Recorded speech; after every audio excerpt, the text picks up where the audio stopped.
ইতিহাস বড় নিষ্ঠুর, সে বারবার ফিরে আসে।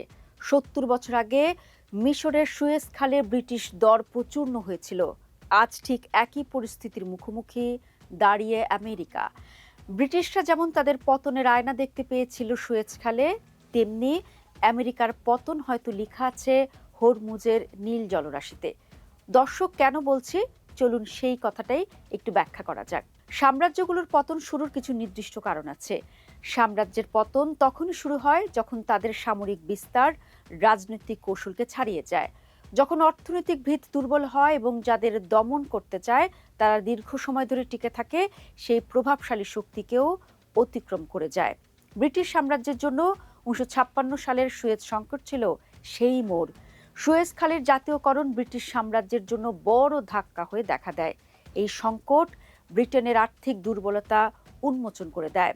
যুক্তরাষ্ট্রের চাপের মুখে পাউন্ড স্টার্লিং এর উপর আস্থার সংকট তৈরি হয় এবং বৈশ্বিক রিজার্ভ মুদ্রা হিসেবে এটি অবস্থান হারিয়ে ফেলে এবং শেষ পর্যন্ত পতনের ঘণ্টা বেজে যায় ব্রিটিশ সাম্রাজ্যের। ৭০ বছর পর হরমুজ প্রণালীকে কেন্দ্র করেও ক্রমবর্ধমান উত্তেজনা হয়তো মধ্যপ্রাচ্যে আমেরিকার শক্তির জন্য তেমন একটি মোড় পরিবর্তনের ইঙ্গিত দিচ্ছে। এই তুলনাগুলো কেবল ওপরের মিল বা আলংকরিক নয়, উভয় ক্ষেত্রে প্রতিষ্ঠিত একটি সাম্রাজ্যিক কাঠামো এমন একটি আঞ্চলিক শক্তির মুখোমুখি হয়েছে যে নতি স্বীকারে অনিচ্ছুক। অতীতে সাম্রাজ্য অবস্থান ধরে রাখতে সামরিক শক্তির উপর নির্ভর করেছে, কিন্তু ফলাফল নির্ধারিত হয়েছে শুধু যুদ্ধক্ষেত্রের গতিবিধি দিয়ে নয়, বরং গভীর অর্থনৈতিক সীমাবদ্ধতা এবং পরিবর্তনশীল বৈশ্বিক শক্তির ভারসাম্যের মাধ্যমে।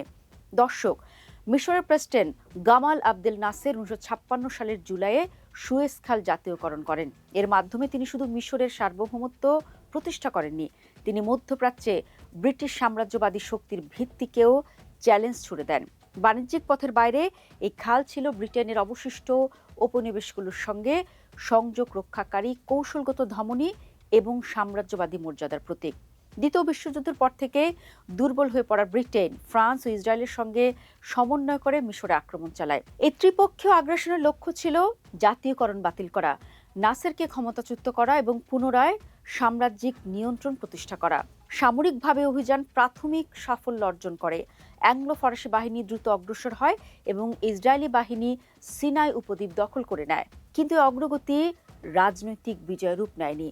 এই সংকট মধ্যপ্রাচ্যে প্রধান বহিরাগত শক্তি হিসেবে ব্রিটেন যুগের চূড়ান্ত অবসান ঘটায়। এর জায়গা নেয় আমেরিকা, যারা আঞ্চলিক আধিপত্যের দায়িত্ব গ্রহণ করে।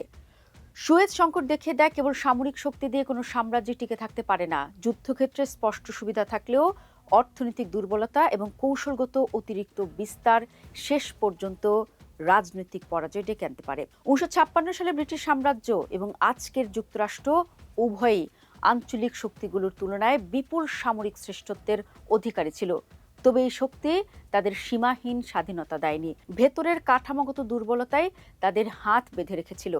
দর্শক, এখন বিশ্ব রাজনীতির মঞ্চে এক চরম উৎকণ্ঠার নাম হরমুজ প্রণালী। ১৯৫৬ সালের সুয়েজ খাল যেমন ব্রিটিশ সাম্রাজ্যের পতনের ঘণ্টা বাজিয়েছিল, ২০২৬-এর উত্তপ্ত হরমুজকে আমেরিকার জন্য সেই একই নিয়তি বয়ে আনছে। ওয়াশিংটন আর তেহরানের এই সংঘাতই কেবল যুদ্ধ, নাকি এক বিশ্ব আধিপত্যের অবসান? আপনাদের জানিয়ে রাখি দর্শক, বিশ্বের মোট খনিজ তেলের ১/৫ প্রবাহিত হয় এই সরু হরমুজ প্রণালী দিয়ে। ইরান আজ সেখানে বুক চিতিয়ে দাঁড়িয়ে তাদের ড্রোন আর মিসাইল প্রযুক্তি আজ সুপার পাওয়ারের ঘুম কেড়ে নিয়েছে।